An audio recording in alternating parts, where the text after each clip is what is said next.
अस्सलामुअलैकुम वरहमतुल्लाहि वबरकातुहू। दोस्तों, this is your brother Jameel Ahmed Khan and I welcome you all to my YouTube channel.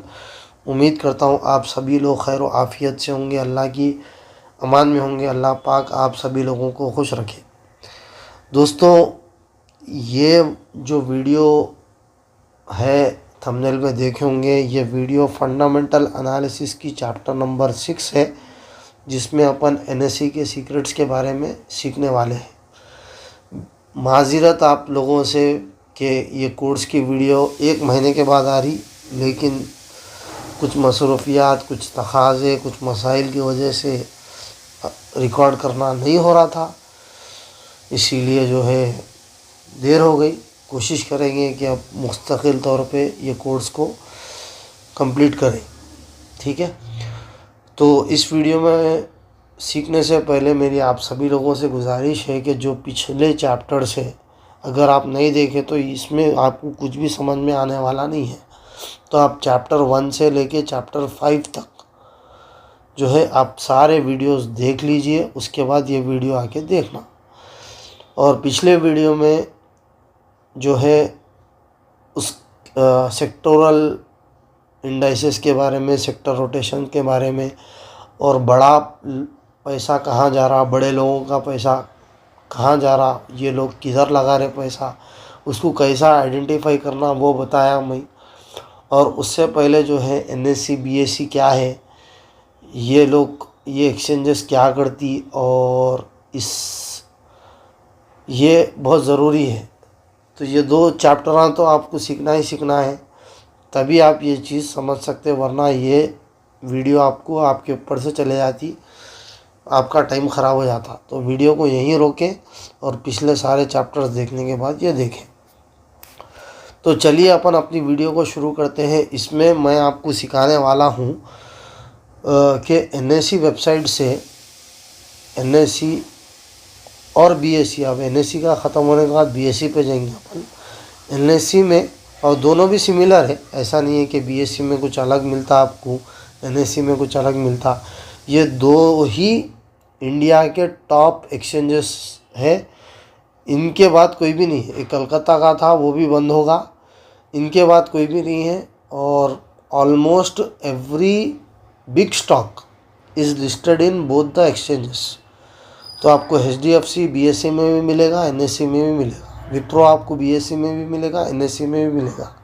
तो जो तकरीबन बड़े कंपनीज है, दोनों में भी लिस्टेड है, ठीक है। हाँ, एनएससी में थोड़े ज़्यादा है, बीएससी में बनिस्बत कम, when you compare it with NSC कम है, ठीक है। दोनों का भी सिमिलर है बहरहाल। तो अगर अपन देखेंगे एनएससी वेबसाइट में, अब कौन से स्टॉक जो है, अब इस वक्त इस हालत हाजिरा के एतबार से कौन से स्टॉक सबसे ज़्यादा एक्टिव है, कौन से स्टॉक में जो है पैसों की उथल पुथल सबसे ज़्यादा हो रही, कौन से स्टॉक जो है लोग घर को ज़्यादा लेके जा रहे, कौन से स्टॉक में जो है कॉरपोरेट एक्शन हो रहा, तब्दीलियाँ हो रही, कौन से कंपनी में जो है वो कैसा मालूम करना, और उसके अकॉर्डिंगली अपन कैसा ट्रेड लेना, वो मैं आपको ये वीडियो में बताने वाला हूँ, ठीक है। तो वीडियो को एंड तक ज़रूर देखिएगा, इसमें बहुत लर्निंग आपको मिलने वाली है। और मेरी आपसे अदबन गुजारिश है, उन सभी लोगों से शेयर करिए जो इस इंफॉर्मेशन को सीखना चाह रहे फ्री ऑफ कॉस्ट, जिसके पास 1000 रुपये भी नहीं है पैसे देने के, ठीक है। उन लोगों के लिए मेरी टारगेट ऑडियंस उन लोग हैं। प्लीज़ इसका फ़ायदा उठाइए, ख़ुद भी कमाइए, अपने लिए एक बेहतरीन ज़िंदगी आप खुद बनाइए, ठीक है। तो चलिए अपन शुरू करते हैं अपनी वीडियो को। तो दोस्तों, सबसे पहले मैं आ चुका हूँ एनएससी की वेबसाइट पे, ठीक है। This is NSC website. और अगर आप एक स्टॉक ट्रेडर है तो ये वीडियो आपको, आई मीन टू से, ये एनएससी आपको खंगालने आना ही आना है, इसके बगैर चारा नहीं है, ठीक है। तो सबसे पहले यहाँ पर एलआईसी का में ये होम पेज है। होम पेज में अगर आप थोड़ा नीचे आते हैं तो यहाँ पर आपको एक सेक्शन मिलेगा मार्केट स्नैपशॉट बोल के, ठीक है। इसमें मैं जो हूँ एक बार व्यू मोर में जाऊंगा तो यहाँ पर देखो आप गेनर्स और लूज़र्स बोल के आ रहा, गेनर्स और लूज़र्स। अब ये गेनर्स और लूज़र्स का मतलब क्या है कि जो है पूरे दिन भर में, अब कल मार्केट, आज क्या है तारीख 24 जनवरी है, 23 जनवरी को पूरे दिन भर में कौन सा स्टॉक इन निफ्टी 50 के सबसे तेज़ भागा, सबसे कौन से स्टॉक का प्राइस सबसे ज़्यादा बढ़ा, ठीक है, वो आता गेनर्स में। और लूज़र्स में पूरे दिन भर में कौन सा स्टॉक जो है सबसे ज़्यादा गिरा, वो आता लूज़र्स में। मैं ड्रॉप डाउन में निफ्टी 50 सेलेक्ट करा, इसीलिए मुझे 50 स्टॉकों में भी ही ये बताता है, ठीक है। अगर मैं यहाँ पर ड्रॉप डाउन में कुछ और सेलेक्ट करूँ, निफ्टी बैंक निफ्टी या निफ्टी नेक्स्ट 50 या जो सिक्योरिटीज़ जो 20 रुपये के ऊपर है, तो उसके अकॉर्डिंगली ये सबसे ज़्यादा बढ़ा, सबसे ज़्यादा घटा, वो स्टॉक्स आपको बताएगा, ठीक है। तो यहाँ पर अगर आप देखो गेनर्स में, अब कल के दिन आप देखे होंगे 23 जनवरी को मार्केट का जो सिचुएशन था क्या था। 23 जनवरी को अगर आप देखेंगे निफ्टी 50 एक दिन में, तो मार्केट 1% नीचे गिरी, यानी कि बियरिश मार्केट थी 23 जनवरी को। तो यहाँ पर 23 जनवरी को बियरिश मार्केट थी, तो बियरिश मार्केट अगर है तो ज़्यादा लूज़र्स में रहेंगे स्टॉक्स और गेनर्स में बहुत कम रहेंगे, ठीक है। और जितने स्टॉक्स जो साइड रहेंगे मार्केट की डायरेक्शन वो साइड रहती। मिसाल के तौर पर लूज़र्स में ज़्यादा स्टॉक्स है, गेनर्स में कम है, तो ये माना जाता है कि मार्केट बियरिश है। और गेनर्स में ज़्यादा है, लूज़र्स में कम है, तो ये माना जाता है कि मार्केट जो है बुलिश है। तो हालत के एतबार से मार्केट तो अभी बियरिश है, क्योंकि लूज़र्स में ज़्यादा है और गेनर्स में बहुत कम है। तो बहरहाल यहाँ पर आपको प्रेडिक्ट ये करना है कि पूरे दिन भर में 1% लगभग मार्केट गिरने के बावजूद भी, ठीक है, डॉक्टर रेड्डीज लैब 1.72% बढ़ा पूरे निफ्टी 50 में, पूरे निफ्टी 50 में 1.72% बढ़ा। हालांकि पूरा मार्केट डाउन थी। इसमें अब कुछ तो वजह होंगी कि मार्केट बढ़ा क्यों, ठीक है। तो अब वो वजह अपने को फाइंड आउट करना है, ठीक है। तो उसके लिए अपन उसी तरह लूज़र्स में सबसे ज़्यादा जो पैसा निकला वो जो है 10% अडानी एंटरप्राइजेस गिरा। पूरे 50 स्टॉक में से ये अडानी एंटरप्राइजेस से सबसे ज़्यादा कई को गिरा। उसके नीचे अडानी पोर्ट्स है, यानी कि अडानी के जितने भी है, अडानी पोर्ट्स है, अडानी एंटरप्राइजेस है, अडानी सिक्योरिटीज़ है, तो ये जितने भी है आप अगर आप देखना अडानी के पूरे गिरे, ठीक है। तो ये गिरे कई को, तो आपका काम है ये है कि इसको फाइंड आउट करना गिरे कहीं, ठीक है। तो अपन पहले गेनर्स में देखेंगे, डॉक्टर रेड्डीज में जो है ये बढ़ा गई को, ठीक है। अब यहाँ पर अगर आप देखेंगे तो मोस्टली एक्टिव जो है डॉक्टर रेड्डीज। यहाँ पर अगर आप देखो वॉल्यूम और वैल्यू, ठीक है, दो चीज़ें होती है। ये दो चीज़ भी बहुत इम्पॉर्टेंट है जो कि आपको समझनी है। वो क्या है? वॉल्यूम का मतलब ये है कि पूरे दिन में कितनी बार बाई सेल किया गया है एक पर्टिकुलर स्टॉक, वो हुआ वॉल्यूम। लेकिन वैल्यू जो है कितने का माल जो है ऊपर नीचे हुआ। फॉर एग्ज़ाम्पल आइडिया का शेयर है जो कि 10 रुपये में अभी चल रहा, तो अगर 10 रुपये के 10 शेयर्स पूरे दिन में बाई सेल हुए तो उसकी वैल्यू हुई 100। लेकिन वही HDFC का शेयर है, उसको 10 बार ख़रीदा बेचा गया तो उसकी वैल्यू हुई 12,000। कई को बोल तो HDFC का जो शेयर प्राइस है वो 1200 रुपये है। तो ये हुआ वैल्यू, और जो 10 बार ऊपर नीचे हुआ वो हुआ वॉल्यूम। ठीक है, तो इससे भी लोग हम प्रेडिक्ट करते कि कौन से स्टॉक में वॉल्यूम ज़्यादा आया, कौन से स्टॉक में वैल्यू ज़्यादा आई। वॉल्यूम अगर ज़्यादा है तो शॉर्ट टर्म के ये प्रेडिक्ट किया जाता है कि शॉर्ट टर्म के लिए लोग उसमें इंटरेस्टेड है, और वैल्यू अगर बढ़ के आई तो लॉन्ग टर्म के लिए लोग उसमें ज़्यादा इंटरेस्टेड है। ठीक है, अब यहाँ पर देखो सबसे ज़्यादा वैल्यू किसकी जनरेट हुई, वो है ICICI बैंक। तो ICICI बैंक बहुत फ्लैट था, बढ़ा ही नहीं, 0.04% बढ़ा ही नहीं, लेकिन इसकी वैल्यू बहुत ज़्यादा जनरेट हुई, और वॉल्यूम 1,40,000 का वॉल्यूम आया शेयर्स का। तो 1,79,000 करोड़, ये जो वैल्यू होती है करोड़ की होती है, तो 1,90,000 करोड़ की जो वैल्यू इसमें जनरेट हुई ICICI बैंक में। तो ICICI बैंक कुछ तो हुआ होगा ICICI बैंक में, तो इसको भी आपको फाइंड आउट करना है क्या हुआ। एक है ICICI बैंक, दूसरा है डॉक्टर रेड्डीज लैब।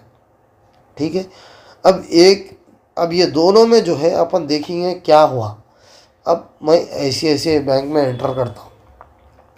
तो अगर आप देखो ICICI बैंक में यहाँ पर देखो 68% की डिलीवरी हुई।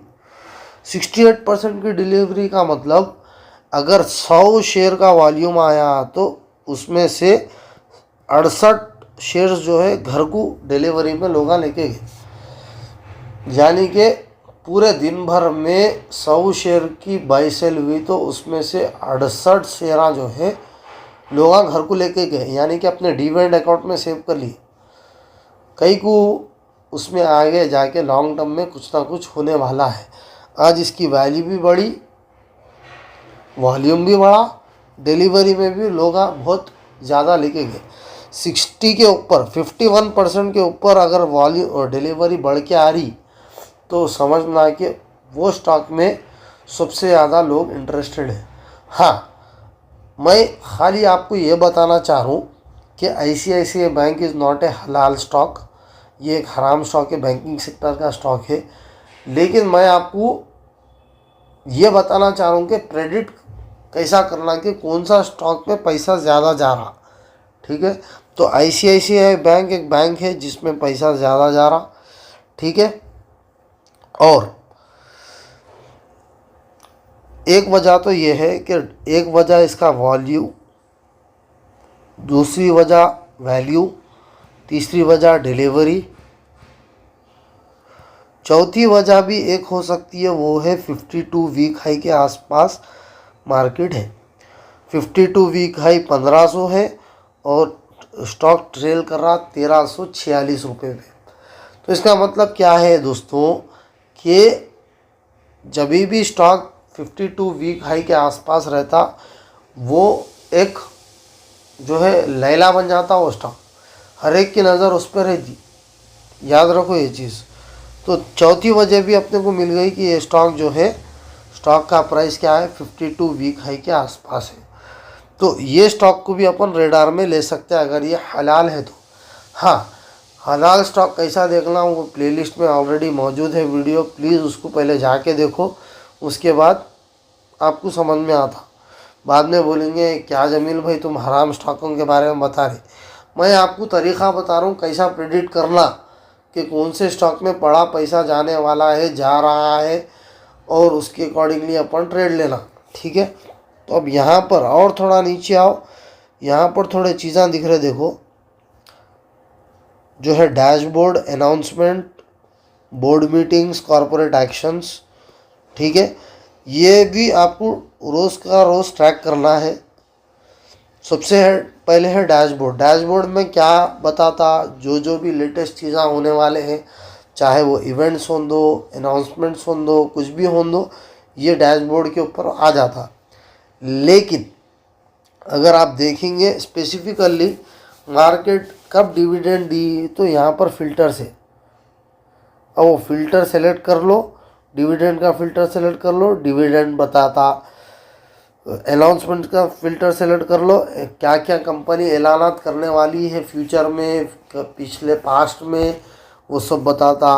बोर्ड मीटिंग सेलेक्ट कर लो, बोर्ड मीटिंग में बोर्ड ऑफ डायरेक्टर्स के कब कब मीटिंग बैठने वाली है वो बताता।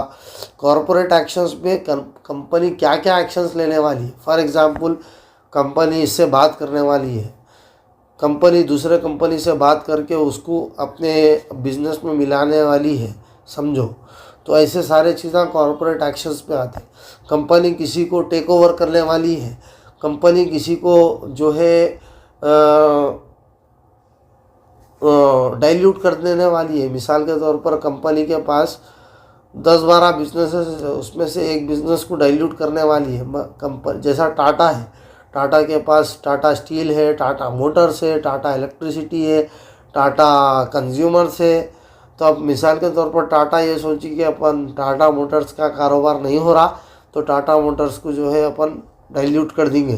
तो टाटा मोटर्स अगर टाटा में से हट गई, तो ऐसे सारे चीज़ें कॉरपोरेट एक्शंस में और बोर्ड ऑफ मीटिंग्स में और अनाउंसमेंट्स में। हाँ, और एक चीज़, कंपनी को ऑर्डर कितना मिला, कंपनी किससे बात करने वाली है ऑर्डर के वास्ते, कंपनी को, ये सारे चीज़ें आपको यहाँ पर मिल जाते। आप कहाँ कहाँ जाते, स्क्रीनर में जाते, मनी कंट्रोल में जाते, आप कहाँ कहाँ जाते, स्टॉकेज में जाते, लेकिन आपको बना बनाया हर स्टॉक का डेटा यहाँ पर आपको मिल जाता। तो और हर लोग जो आपको टेलीग्राम पे मैसेज करते कि ये स्टॉक ले लो, वो स्टॉक ले लो, वो लोग कहाँ से देखते, यहीं से देखते। ठीक है, ये है कुबेर का ख़जाना, यहीं से उन लोगों को देख के जो है वो करते। पहले वो लोग देखते वॉल्यूम कितना जनरेट हो रहा, फर्स्ट थिंग वॉल्यूम कितना जनरेट हुआ, दूसरी थिंग वैल्यू कितनी बढ़ी, तीसरी चीज़ डिलीवरी में आया डेटा नहीं आया, चौथी चीज़ जो है कंपनी के न्यूज़, कंपनी का मर्जर, कंपनी के एक्शंस, कंपनी की मीटिंग्स, कंपनी का रिजल्ट्स। और हर क्वार्टर जो है कंपनी रिजल्ट्स अनाउंस कर दी, क्वार्टर टू क्वार्टर, हर 3 महीने में कंपनी सेबी ने कंपनीज को जो है, जो भी लिस्टेड है स्टॉक मार्केट में, उनको ये ऑब्जेक्शन दिया गया है, ऑब्लिगेशन दिया गया है, करना ही करना है वो, कि हर 3 महीने को आपने जो है क्वार्टरली रिजल्ट्स शेयर करना और हर साल में एनुअली रिजल्ट्स शेयर करना। हर 3 महीने में क्वार्टरली रिजल्ट्स, हर 6 महीने में हाफ ईयरली रिजल्ट्स, और हर 1 साल में जो है एनुअल रिजल्ट्स शेयर करना है आपको, आपके शेयर होल्डर्स को। ये मैंडेटरी होना ही होना है। तो आपको रिजल्ट्स भी ट्रैक करना है, वो अपन अगले चैप्टर में देखेंगे, रिजल्ट्स कैसा ट्रैक करना, क्या करना। तो इसके अकॉर्डिंगली आपको जो है पोजीशन बनानी है किसी भी स्टॉक में, किसी भी जो है शेयर में। ठीक है, ये आपको ध्यान रहे। दूसरी चीज़, वैल्यू बोल दिया, वॉल्यूम बोल दिया, डिलीवरी बोल दिया। अब इसके साथ 52 वीक हाई, 52 वीक लो बोल दिया। ठीक है, डॉक्टर रेड्डीज का ICICI बैंक हो गया। अब अपन लूजर्स को भी देखेंगे, कई कोई नहीं गिरा, जानने की कोशिश करेंगे। कई को अडानी एंटरप्राइजेस कल गिरा। ठीक है, तो मैं इसके लिए बैक जाता हूँ, आई विल गो बैक। ठीक है, यहाँ पर लूजर्स में अडानी एंटरप्राइजेस को जैसे ही क्लिक करा मैं, तो यहाँ पर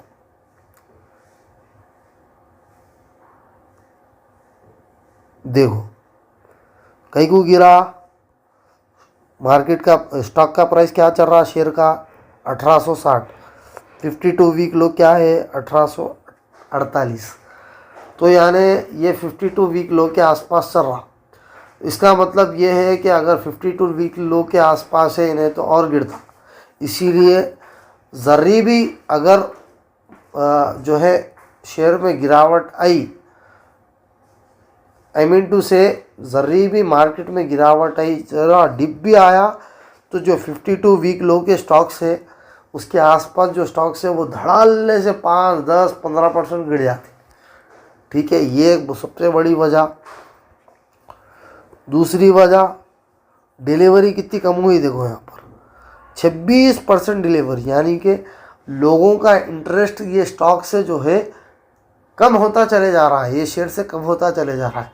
हालांकि अगर स्टॉक गिरा तो उसमें डिलीवरी ज़्यादा होना, कई को वो तो गिरते हुए स्टॉक में लोग जो है ज़्यादा माल लेके उसको फ्यूचर के वास्ते रखते कि जब भी बढ़ेगा मैं इसको निकालूंगा, लेकिन डिलीवरी भी कम है। तो इसका मतलब ये है कि अडानी एंटरप्राइजेस जो है ख़तरे की घंटियाँ इसमें शुरू होने वाली है। तो इस तरह आपको प्रिडिक्ट करना है। आगे आप देखो कुछ अनाउंसमेंट्स है क्या।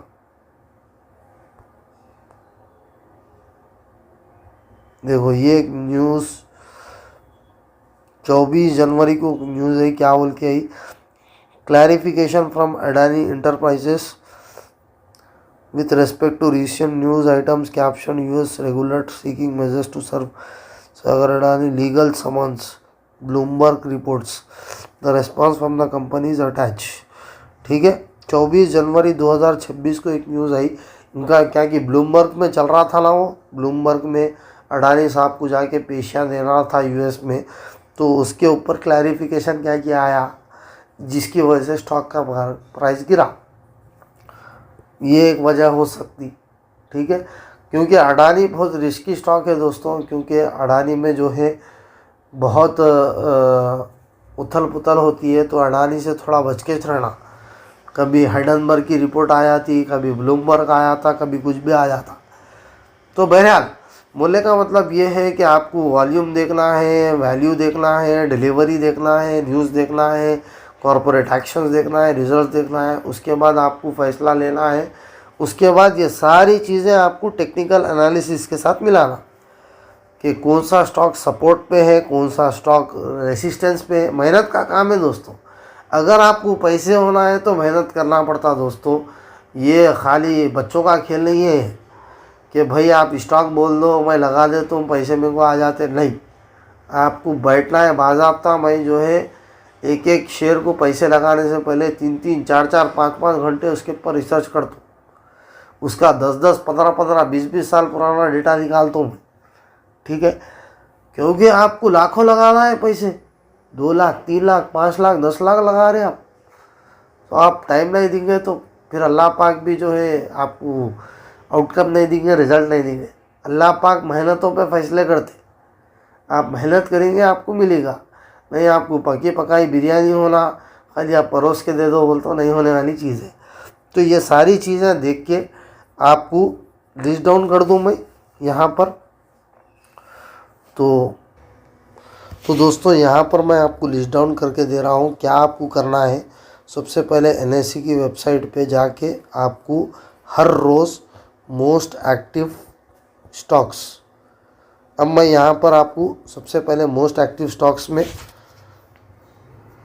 निफ्टी 50 के देखो, उसके बाद हल्लू हल्लू निफ्टी नेक्स्ट 50, और उसके बाद निफ्टी 100, 200 और 500, ये 3 देखना है आपको हर रोज़, यानी कि हर रोज़, यानी कि जब भी आपको वक्त मिलता। अगर आपके पास रिस्क टेकिंग एबिलिटी बहुत कम है तो निफ्टी 50 और निफ्टी नेक्स्ट 50 ये 2 आपके लिए है। अगर आप ज़्यादा रिस्क ले सकते तो निफ्टी 100 से 500 के जितने भी सारे स्टॉक्स हैं उसको आप देख सकते। तो कैसा देखना, उसके लिए जो है जस्ट आपको निफ्टी 50 के वेबसाइट पे जाओ और यहाँ पर मार्केट डेटा में इक्विटी एंड SME मार्केट्स, यहाँ पर आप देखो, इसमें निफ्टी 50, निफ्टी 100, 200, 500, निफ्टी 500 के ऊपर नको जाओ। निफ्टी 500 में देखो आप सबसे ज़्यादा बड़ा कौन सा स्टॉक, यहाँ पर आप देखो चेंज में आपको मालूम हो जाएगा कितने % घटा, कितने % बढ़ा। निफ्टी 500 में जो है सबसे ज़्यादा बड़ा सा स्टॉक जो है, हाँ अडानी ग्रीन सबसे ज़्यादा घटा, ये देखो आप, अडानी ग्रीन सबसे ज़्यादा घटा। और बड़ा कौन सा स्टॉक सबसे ज़्यादा? निफ्टी 500 में होम फर्स्ट। होम फर्स्ट एक रियल एस्टेट कंपनी है, घटा। अब इसमें देखो वॉल्यूम देखो, इसकी वो वैल्यू देखो, 52 वीक हाई क्या चल रहा, 52 वीक लो क्या चल रहा, फिर अंदर जाके डिलीवरी कितनी हुई वो देखो, उसके बाद क्या बोलते न्यूज़ कॉरपोरेट एक्शंस वगैरह देखो। ठीक है, यहाँ आके मैं लिख दूँ ताकि आप जो है इसकी एक फ़ोटो ले सकते। यहाँ पर आपको लिख देता हूँ मोस्ट एक्टिव, उसके